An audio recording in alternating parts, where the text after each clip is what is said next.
Hello friends, welcome again.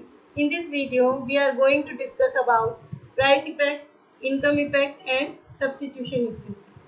Price effect, first of all we will see when consumers income, taste and price of good Y remains constant, price effect measures the change in quantity demanded of goods due to change in price of good X.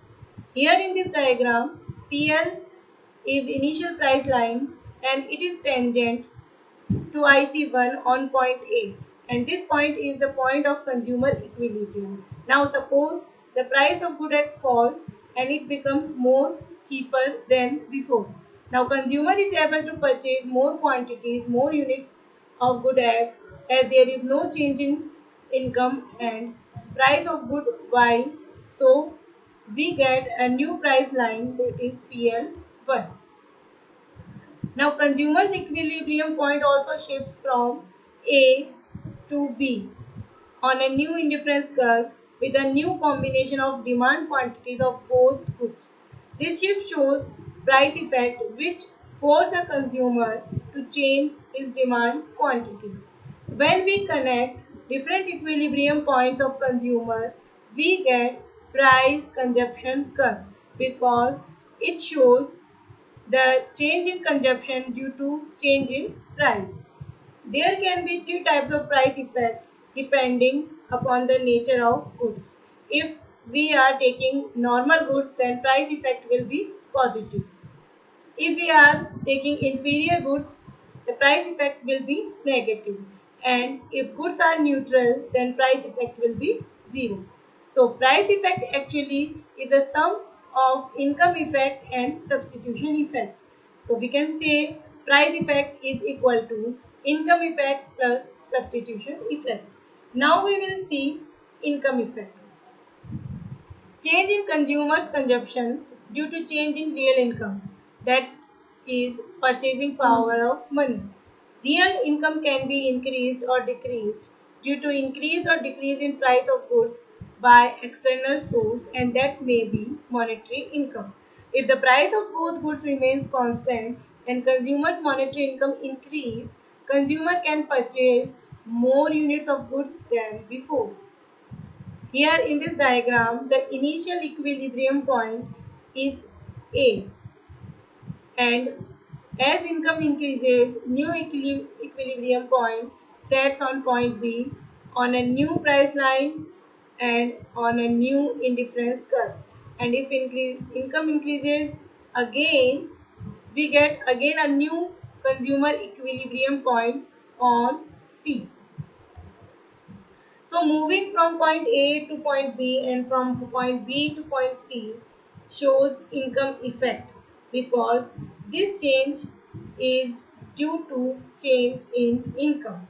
If we connect different equilibrium points of a consumer, we get a curve that is income consumption curve because this shows change in consumption due to change in income.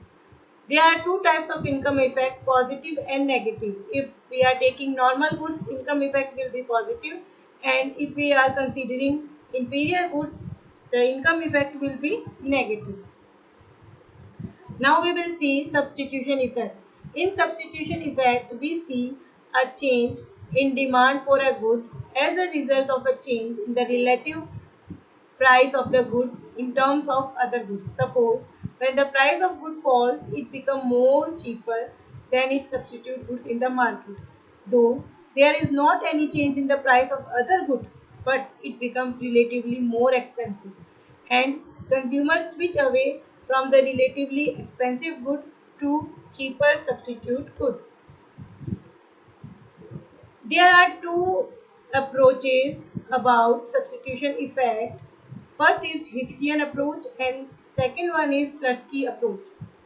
According to Hicks,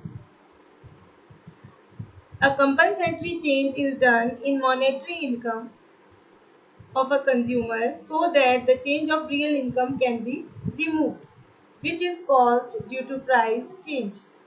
According to him, consumer remains on the same indifference curve. He moves only from one point to another. It means he changes the combination of two goods staying on the same indifference curve. Here in this diagram, Hicksian approach is clearly visible. From movement from A to C is price effect, movement from B to C is income effect, and movement from A to B is substitution effect. Now we will see Slutsky approach. According to Slutsky, to measure the substitution effect, consumer's income is adjusted in a way that consumer is able to get the original bundle of goods which he was getting before price change. So here in this diagram, movement from A to C is price effect, and movement from B to C is income effect, and substitution effect is moving from point A to point B. So ultimately price effect is the sum of income effect and substitution effect. So that's all for today's video.